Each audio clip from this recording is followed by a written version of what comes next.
আয়ুষ্মান মুখার্জি, পেশায় সাংবাদিক, এবং অন্য 10 জন সাংবাদিকের মতোই আমার সর্বপ্রথম চেষ্টা সবসময় থাকে সঠিক খবর সংগ্রহ করা এবং তা পরিবেশন করা। অন্যান্য 10 জন সাংবাদিকের মতো আমাকেও পেশাগত কারণে সবসময় কম বেশি পরিমাণে ঝুঁকি নিতে হয়। It's a part of our profession. আর তাই এর জন্য আলাদাভাবে বাহবা করবার কোনো কারণ থাকে বলে আমার মনে হয় না।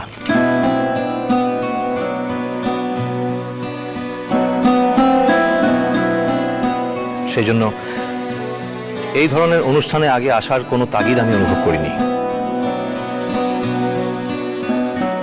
কিন্তু আজ আমি এখানে এসেছি একটা বিশেষ কারণে।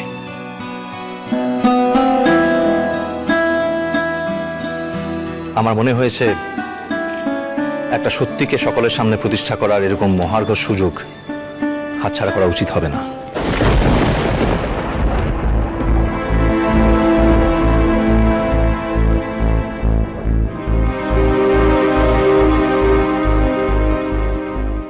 মেজো, কি বলবে উঠছি বুঝতে পারছি না গো দিদিভাই। হ্যাঁ গো, বাহার কথা বলবে না তো? তাই মনে হয়